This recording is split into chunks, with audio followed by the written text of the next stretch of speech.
Focus. Paper 2 Drama, Punjab University. This is our latest paper 2018. We will tally it with our updated notes. Question 1. Question 1 compulsory होता है, लाजिम करना होता है. First paragraph, first stanza. From importance of being earnest. Lady Bracknell का ये dialogue है. Notes में पेज नंबर 532, एक्ट 1 पार्ट 1. 2011 में ये स्टेंजा आ चुका है. I am pleased to hear it. ये सुनकर मुझे खुशी हुई है. क्या सुनकर? ये डायलॉग है लेडी ब्रैकनल का आफ्टर इंटरव्यू विद जैक वर्दिंग, कि क्या वो वाकई वर्दी है लेडी ब्रैकनल की बेटी के लिए. तो जैक वर्दिंग ने कहा कि मैं बेवकूफ़ हूँ, इग्नोरेंट हूँ, लाइल्म हूँ. तो I am pleased to hear it. Lady Bracknell कहती है कि मैं ये सुनकर बहुत खुश हुई हूँ. I do not approve of anything. मैं इस तरह की कोई चीज़ भी एक्सेप्ट नहीं करती. किस तरह की? दैट टेम्पर्स, जो ख़राब करे, टेम्पर्स ख़राब करे, विद नेचुरल इग्नोरेंस, फितरती लाइल्मी बेवकूफ़ी को. अगर तुम लाइल्म शख्स हो तो फितरती लाइल्मी को जो चीज़, फितरती लाइल्मी को जो चीज़ ख़राब करे, मैं भी ऐसी चीज़ को एक्सेप्ट नहीं करती. If you are cool fool, it's very good. ये नेचुरल है.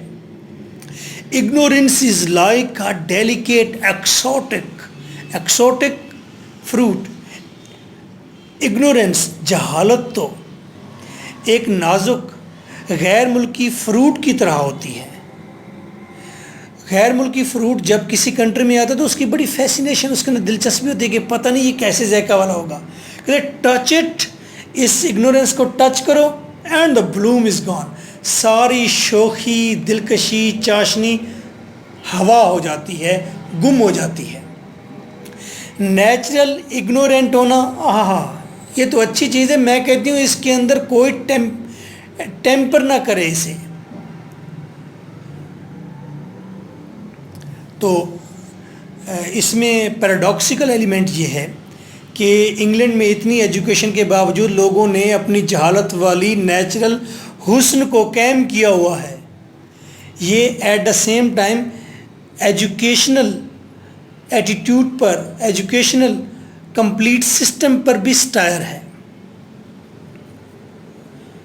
B, second stanza. I agree what you have just said makes sense. Oedipus Rex, Creon का dialogue to Oedipus Rex. Oedipus से बात कर रहा है. सीन 2 स्टार्ट, एक page छोड़कर. हमारे नोट्स में 575 लाइन नंबर है.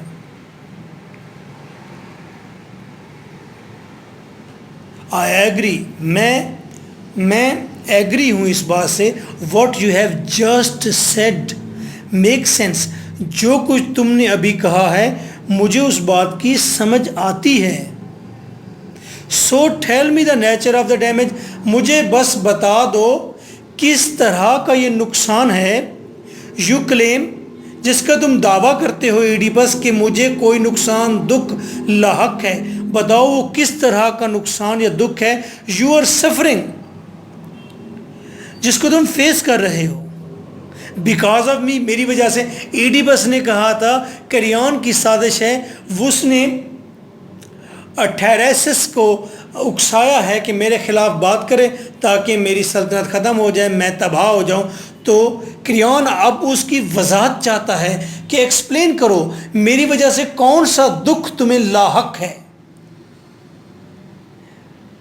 नोट्स में अगर जाएंगे तो वहाँ ये 3 लाइन सिंगल लाइन में है. सिंगल लाइन में क्या है? Creon, I agree but tell me what have I done to you, कि मैंने तुम्हारे साथ ऐसा क्या किया है मुझे बताओ. 40 ऑथेंटिक ट्रांसलेशंस हैं इस ग्रीक वेरिएंट ईडिपस रेक्स की इन इंग्लिश. तो उन 40 में से कोई भी उठाकर यूनिवर्सिटी दे सकती है। यूनिवर्सिटी में पेपर सेटर वो खुद से लाइंस लिख कर भी दे सकता है। यू मस्ट हैव सेंस कि ये बात किस मौका पर की जा रही है। See O beware my lord of jealousy, पता चल रहा है उथेलो है। क्वेश्चन में बार बार ये डायलॉग हमने इस्तेमाल किया है। उथेलो में अयागो का डायलॉग है, एक्ट 3 सीन 3। नोट्स में पेज नंबर 138, नोट्स स्टेंजा 57 है। 2011 एंड 2017 में ये आ भी चुका है stanza. O beware my lord of jealousy, Iago Othello से कह रहा है कि उथेलो माय लॉर्ड, आप जेलसी से खबरदार रहिएगा, अवेयर रहिएगा। जेलसी बहुत ही क्रूअल जालिम चीज़ है।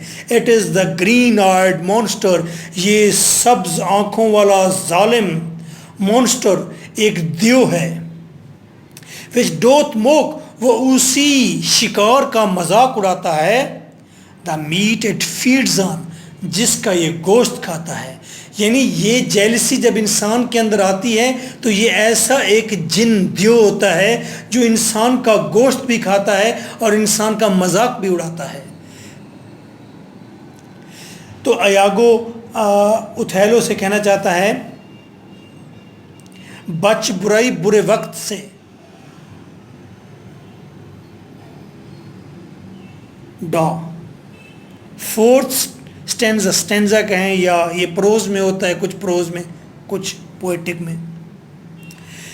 Importance of being earnest, Gwendolen, Gwendolen का dialogue, act 1 part 2।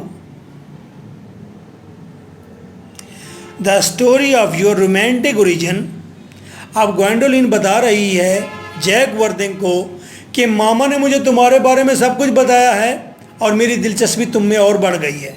The story of your romantic origin, आय हाय क्या रोमांटिक बचपन, तुम्हारी पैदाइश का मामला था, उसकी स्टोरी थी। जैक वर्दिंग, तुम्हारे बचपन पैदा होने का मामला तो बड़ा ही रोमांटिक है, क्या आई कहने। Age related me to me, जैसे मुझे बताया गया, बाय मामा, मामा ने जैसे मुझे बताया। विद अनप्लीजिंग कमेंट्स, उसमें कुछ गैर नाखुशगवार किस्म की तनकीद भी शामिल थी। मामा ने जब बताया है, उसके तो बाप का भी पता नहीं है। Has naturally stirred the deeper fibres of my nature, इस स्टोरी ने मेरी ज़ात के नेचर, मेरी ज़ात के जो अंदरूनी धागे थे, बारीक धागे थे, उनकी तानों को पुरजोश कर दिया। जैसे गिटार की तारें जिस तरह वाइब्रेट करती हैं, इसी तरह मेरी तारें भी, अंदर की तारें स्थिर हो गई, हरकत में आ गई हैं तुम्हारी कहानी से। कहते हैं यार, उसकी बात सुनकर मेरे अंदर ऐसे लर्जा सा उठा, हैरत का, तो मैं और अंदर से मैं मतलब लरस गई हूँ, पुरजोश हो गई हूँ। योर क्रिश्चियन नेम, और तुम्हारा ये क्रिश्चियन नेम, क्रिश्चियन नेम क्या था उसका, जैक वर्दिंग का, ऑर्नेस्ट, हैज़ एन इररेजिस्टिबल फैसिनेशन, उसके अंदर तो ऐसी दिलकशी है जो जब्त को तोड़ देती है। इररेजिस्टिबल, जब्त को तोड़ देने वाली दिलकशी है तुम्हारे नाम में। The simplicity of your character, और तुम्हारा कैरेक्टर इतना सिंपल है। Makes you exquisitely incomprehensible to me, तुम्हारा कैरेक्टर इतना सादा है जो एक्सक्यूजिटली, इंतहाई पेचीदा बना देता है तुम्हें मेरे लिए। इतना सादा कैरेक्टर कि तुम्हें सोचती हूँ कि तुम इंतहाई पेचीदा हो जाते हो। इतनी सादगी कि लगता है कि तुम मेरे लिए टोटल नाकाबिले फ़हम औला शख्सियत बन गई हो, देवताई शख्सियत। देवता ऐसे होते ना, है आला शख्सियत ऐसी होती हैं, बाज़ाहिर तो बहुत सिंपल, लेकिन अंदर से जब उनको आप गौर से देखते हैं, फोकस करें, तो आप कहते हैं पेचीदा। उस दौर की दो बीमारियां बता रहे हैं कि औरत को मर्द की पेचीदा ज़ात और खनकता नाम अपील कर रहा है। A last stanza. Here stand behind this bulk, ढेर, दीवार, प्रोजेक्शन, कोई बड़ी हुई जगह। आयागो का dialogue to Roderigo, Othello drama का नाम उथेलो। आयागो बात कर रहा है रोड्रिगो से, रोड्रिगो। Act 5 scene 1। 2013 में ये पहले भी आ चुका है। Here stand behind this bulk। Iago Roderigo को तरगीब दे रहा है कि तुम यहाँ ठहर जाओ छुप कर, और यहाँ से कैसियो आएगा तो तलवार उसके पेट में घोंप देना। Here stand behind this bulk। इस ढेर के पीछे ठहर जाओ। Straight will become। कैसियो यहाँ से सीधा आएगा। Where thy good rapier bar। और रेपियर तलवार, बार नंगी, और अपनी दाई तुम्हारी, अपनी अच्छी तलवार को नंगा रखना, म्यान से बाहर रखना। And put it home. और इसको सही जगह पर घोंप देना, यानी कि पेट में। इसका घर पेट है। क्विक जल्दी करो। Fear nothing. किस चीज़ से मत डरो। I will be at the elbow. मैं तुम्हारी कोहनी के पीछे ठहरा हूँ। तुम मुझे अपने पहलू में पाओगे, तुम मुझे अपने साथ पाओगे, मैं तुम्हारे पीछे साथ हूँ। It makes us. हम इस वाक़े से, इस हमले से, इस कत्ल से या तो कुछ बन जाएंगे, और इट मोर्स अस, या हम तबाह हो जाएंगे। Think on it, on that. सोचो इसके ऊपर। And fix most firm thy resolution. ये रेवोल्यूशन नहीं है, रेजोल्यूशन है। कंपोजिंग की मिस्टेक है। यूनिवर्सिटी इस तरह की मिस्टेक्स करती रहती है। आपको तगड़ा होना चाहिए। And fix most firm. और तुमने कायम रहना है मजबूती के साथ। मोस्ट फिर्म, मजबूती के साथ। किसको कायम रखना है? रेजोल्यूशन, अपने अज़म को। और अपने अज़म को मजबूती से कायम रखना है। You have to do 3 stanzas out of these 5. Question 2. Do you think it is fair for Oedipus to call himself the worst of men? क्या आप समझते हैं कि ये बात ठीक है? ईडिपस ने जब अपने आप को कहा कि मैं तमाम मर्दों में से सबसे बुरा मर्द हूँ, मैं तमाम इंसानों में से सबसे बुरा हूँ, क्या ये बात ईडिपस की जस्टिफाई है? And Oedipus Rex by Sophocles, why और why not? This the question number 2 in notes, page number 43। Question था कैरेक्टर और डेस्टिनी। यस, ये करेक्टर जस्टिफाई है अगर हम उसको एज अ करेक्टर देखते हैं। पूरा क्वेश्चन बना हुआ है, डोंट बी वरी। और एज अ फेट जब हम देखते हैं, जब हम किस्मत देखते हैं कि गॉड, देवता, ओरेकल वो ताकतवर होते हैं, तो उसके परसेप्शन में जब देखते हैं सिनेरियो में देवताओं के, तो फिर हम कहते हैं कि ये बात जस्टिफाई नहीं है। कंक्लूजन क्या है? कंक्लूजन ये है कि हम खुदाओं के हाथ में पपेट की तरह हैं, इसलिए हमारे बस में ये नहीं था। ईडिपस ने जो कुछ किया वो देवताओं की मर्जी से किया। So he is not justify when he is saying कि वर्स्ट ऑफ मैन, कि मैं सबसे बुरा आदमी हूँ। Question 3, discuss the character of Mephistopheles. Mephistopheles doctor Faustus में सारी स्टोरी में मौजूद है। मेफिस्टोफिलिस कहाँ कहाँ उसने उशाका दिया है, जोश दिया है, उकसाया है। डॉक्टर फॉसेस को लिख दीजिए। How much of a role does he play in Faustus damnation. Faustus की डेमिनेशन, जो वो जहन्नुम में उसे सज़ा मिली है, उसमें सबसे बड़ा रोल मेफिस्टोफिलिस का है। ये बयान कीजिए। Very simple. डेमिनेशन का क्वेश्चन बना हुआ है, उसमें आपने ऐड अगर करना है तो आप कर dीजिए। हर एक्ट जो डॉक्टर फॉसेस ने किया है उसके पीछे मुहर्रिक मेफिस्टोफिलिस है। सिंपल। डेमिनेशन का क्वेश्चन लिख दीजिए सिंपल। पेज नंबर 97 पर नोट्स में मौजूद है। Question 4, what impact do ideas of magic and mystery have in Winter's Tale. Winter's Tale में मैजिक और मिस्ट्री का क्या रोल है, बताइए। अब ये भी बताना पड़ेगा। पेज 183 पर समरी दी हुई है।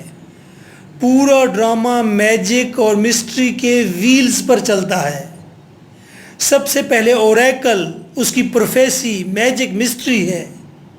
न्यू बोर्न डॉटर, उसको मारने का हुक्म और फिर उसका बच जाना मैजिक मिस्ट्री। फिर मैजिकल मूड में सब कैरेक्टर्स की रिजनरेशन हुई है, रिस्टोरेशन हुई है। आपको पता है कि किस तरह मुजस्समा बनाया गया और वो रियल में बदल गया व्हाट्सएवर।